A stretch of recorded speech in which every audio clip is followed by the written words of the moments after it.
Hey, Mr. Manager here. Today's topic is called Who is the Sheriff in Town?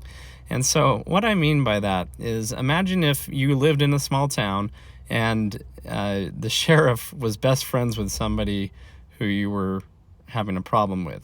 What do you think would happen when you go to that sheriff to say, hey, this is what's happening?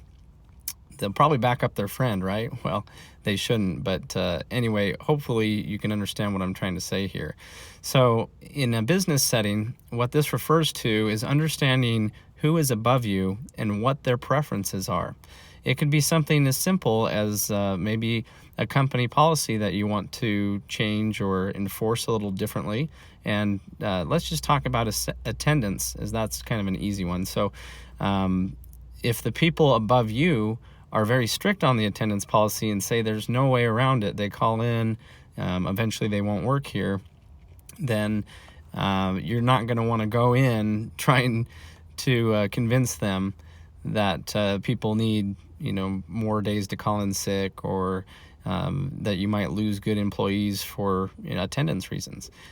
So when policies are in place, sometimes that's just how it's going to be. But understanding the officials above you and how far you're going to get with something is what I call who is the sheriff in town. So just keep that in mind before you go to war and try to implement ideas and try to hold strong on certain policies.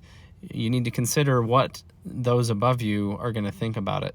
You might think that you're doing the absolute right thing, coming down very firm on somebody for attendance or behavior just to get up top, and have those above you say, well, we don't really care much about that, or that person's really okay, they probably are having a hard time. And so on the other hand, maybe upper management is very firm and says there's absolutely no give way or any wiggle room in our policies. And so you would put yourself in a bad position trying to go around the policies to help the individual. So you have to know who the sheriff is in town, get to know those above you, or ask around and get an idea of if it's going to be good or bad, to really push on some of the topics that you're going to have to struggle with.